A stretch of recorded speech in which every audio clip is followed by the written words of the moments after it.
नमस्कार, आप देख रहे हैं एनएमएफ न्यूज में आपके साथ शबनम। पहलगांव में जैसे ही आतंकी हमला हुआ, मोदी से लेकर अमित शाह ने मोर्चा संभाल लिया। आतंकी कमर कैसे तोड़ी जाए इसकी पूरी तैयारी कर ली है। लेकिन इसी बीच सेना अध्यक्ष जो हैं श्रीनगर पहुंचे और उनके पहुंचते ही आतंकवादियों पर बड़ी से बड़ी कार्रवाई शुरू हो गई है।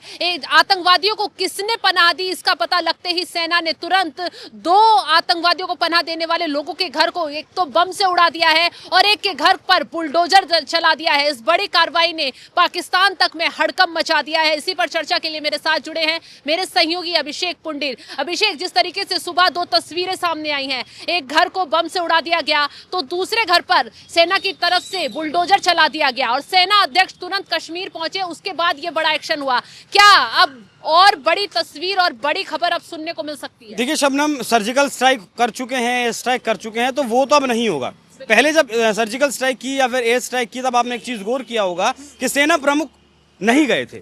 सेना प्रमुख वहां नहीं गए थे। वॉर रूम से जरूर सब कुछ देखा जा रहा था, लेकिन इस बार आप समझिए कि मामला कितना बड़ा होने वाला है कि सेना प्रमुख उपेंद्र द्विवेदी पहलगाम पहुंच चुके हैं। उन्होंने घटनास्थल का जायजा लिया और जैसे ही वो पहुंचे, आप जो है तो आपकी जानकारी थोड़ी ठीक कर दूं कि 2 घरों को ब्लास्ट किया गया है और एक घर पर बुलडोजर चलाया गया।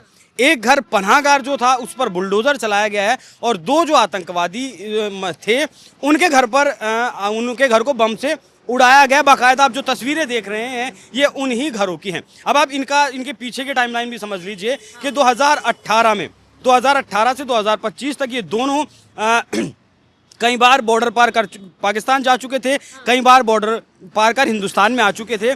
पाकिस्तान में लश्कर तैयबा के साथ इन्होंने ट्रेनिंग ली थी और उस ट्रेनिंग के बल पर ही ये लगातार वहाँ हमले कर रहे थे। ऐसा नहीं है कि पहलगाम हमले में ही ये शामिल थे। 2018 से लेकर अब तक लगभग आधा दर्जन हमलों में ये शामिल थे। एनआईए की जो लिस्ट है उसमें ये ब्लैक लिस्टेड हैं और एनआईए लगातार इनकी खोज कर रही थी। इसीलिए अब सेना प्रमुख के जाते ही एक संदेश दिया गया पाकिस्तान को कि किसी भी बिल में अगर तुम छुपे हुए होंगे तुम्हें निकाल कर कुत्ते की मौत मारा जाएगा। लेकिन अभिषेक, सवाल अभी तक ये उठ रहा है कि जो आतंकवादी जिन्होंने वहां हमला किया पहलगांव में, वो आखिर कहां चले गए? उन्हें जमीन निकल गई, आसमान खा गया, तस्वीरें, स्केच सब वायरल हो गए, लेकिन अभी तक उन्हें क्यों नहीं उनका हिसाब किताब किया गया है?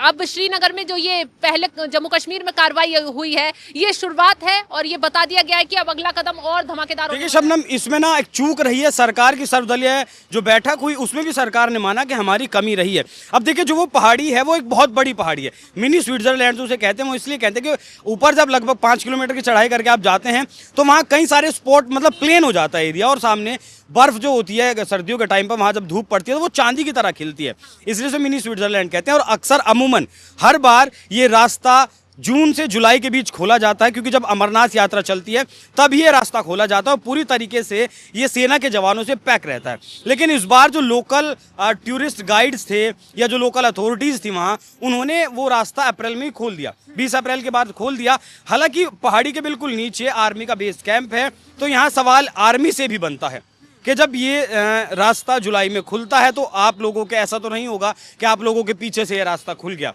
जब रास्ता खुला और सेना ने वहाँ ध्यान नहीं दिया, तो एक सेना की भी बहुत बड़ी चूक है, सरकार की बहुत बड़ी चूक है। और शायद ये रास्ता इसीलिए खोला गया हो सकता है क्योंकि लगभग 3 महीने से इस हमले को प्लान किया जा रहा था आसिम मुनीर के द्वारा। ऐसी जो खबरें निकलकर सामने आ रही हैं, तो चूक है सरकार की एक बहुत बड़ी। अब रहा आपका सवाल कि वो कहाँ चले गए। अब वहाँ सिक्योरिटी नहीं थी तो वो लोग आए, बड़ी तसल्ली से उन्होंने आधा घंटा लिया, हिंदुओं का नाम पूछा, मुस्लिमों का नाम पूछा, कलमा पढ़वाया, जिसने पढ़ा उसे छोड़ दिया और जिसने नहीं पढ़ा उसे मार दिया। हालांकि जो कश्मीर का एक घोड़ा चलाने वाला था वो मारा गया। मैं उसके जज्बे को सलाम करना चाहूँगा, जिस तरीके से उसने अपना धर्म नहीं देखा। हालांकि उसकी बहन ने इनकार किया था कि भाई आप आज काम के लिए मत जाएं, लेकिन वो गया फिर भी। और एक हिंदू बहन के ऊपर जब आतंकी ने हमला किया तब उसने उस आतंकी से बंदूक छीनी, लेकिन वो कोई ट्रेंड तो बंदूक चलाने का नहीं था। दूसरे वाले ने आकर गोली मार दी कि तुम हमारे काम में दखल अंदाजी कर रहे हैं। तो उसे भी एक सैल्यूट ज़रूर है उस भाई को, जिस भाई ने वहाँ उस बहन की रक्षा करने की कोशिश की। तो वो जो लोकल स्लीपर सेल्स की जो बात होती है ना शबनम, अब इलाका बड़ा है, हथियारों को दफना कर, हथियारों को कहीं रख कर किसी भी घर में छुप जाएं, कोई भी कह देगा ये हमारा रिश्तेदार है। सर्च ऑपरेशन इंडियन आर्मी को चलाना पड़ेगा, एक एक घर की तलाशी लेनी पड़ेगी, एक एक इंसान का आधार कार्ड चेक करना होगा। बिल्कुल अभिषेक, और जंगली इलाका है, सर्च ऑपरेशन चल रहा है। यही रीजन है कि 1500 लोगों को सेना ने हिरासत में लिया, सभी से बारीकी से पूछताछ की, सभी के घरों को छाना गया और कहा जा रहा है कि अभी और बड़ी संख्या में लोग हिरासत में लिए जा सकते हैं और उनसे पूछताछ के बाद इन आतंकियों का कोई ना कोई सुराग तो निकल सकता है। क्योंकि आज जिन घरों पर बम फेंके गए, जिन घरों पर बुलडोजर चलाए गए, वो वही घर थे जहां आतंकियों को पनाह देने का काम किया जा रहा था। अभिषेक, बिल्कुल ये पनाह दिया जाने का काम वाले घर में बुलडोजर चला, बाकी 2 उड़ा दिए गए, वो हमने जिक्र किया ही। अब एक और अपडेट अगर मैं आपको दूं इस खबर में, तो राज्यपाल से भी मुलाकात किया उपेंद्र द्विवेदी ने, क्योंकि एक यूनियन टेरिटरी है जम्मू कश्मीर। उमर अब्दुल्ला भले वहाँ के मुख्यमंत्री हैं, लेकिन जो सेना है वो डायरेक्ट गृह मंत्री अमित शाह को रिपोर्ट करती है, जो वहाँ की पुलिस है वो डायरेक्ट राज्यपाल को रिपोर्ट करती है। तो पहले उपेंद्र द्विवेदी ने जाके राज्यपाल से सारा रिपोर्ट लिया क्या कुछ चल रहा है, और उसके बाद उन घरों को उड़ा दिया गया।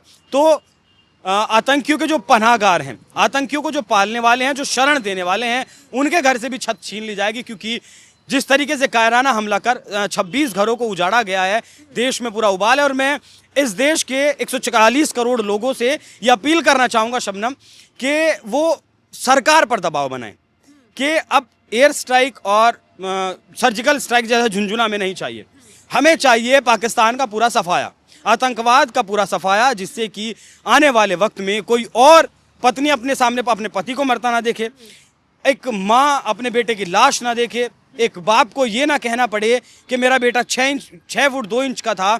अगर हथियारों के साथ नहीं होते और एक एक करके या बिना हथियारों के भी आते तो उसे वो फाड़ कर रख देता। कोई अभिषेक, सेना का लेफ्टिनेंट अपनी ऐसे कायराना हमले में जान ना गंवाए, तो सरकार पर दबाव बनाए कि सरकार ऐसा कोई कदम उठाए जिससे कि पाकिस्तान की आने वाली नस्लें भी याद रखें कि हाँ, हिंदुस्तान पर हमला नहीं करना है, हिंदुस्तान की तरफ आंखें नहीं तरेरनी है। बिल्कुल अभिषेक, तो तमाम जानकारी देने के लिए शुक्रिया। जो जिस तरीके से अब सेना अध्यक्ष श्रीनगर पहुंचे और उस जगह पर पहुंचे जहां आतंकी हमला हुआ था, सारी स्थितियों का जायजा लिया और कहा जा रहा है कि उनकी तरफ से खुफिया बैठक भी की गई है। अभी तो सिर्फ आतंकियों के घरों को उड़ाया गया है, लेकिन अब अगला एक्शन बहुत ज्यादा धमाकेदार होने वाला है, क्योंकि शुरुआत हो चुकी है और शांति से सभी काम किए जा रहे हैं। क्योंकि पाकिस्तान भी उधर खलबली मची हुई है कि अगला एक्शन क्या भारत की तरफ से हो जाए। तो पाकिस्तान तैयारी कर बैठा है, ऐसे में पाकिस्तान को कैसे मुंह तोड़ जवाब देना है, इसको लेकर खुफिया तरीके से काम किया जा रहा है और जल्द एक बड़ी खबर सुनने को मिल सकती है। फिलहाल इस खबर पर आपकी राय क्या है, कमेंट कर जरूर बताएं। तमाम खबरों की अपडेट के लिए आप जुड़े रहें एनएमएफ न्यूज के साथ। नमस्कार।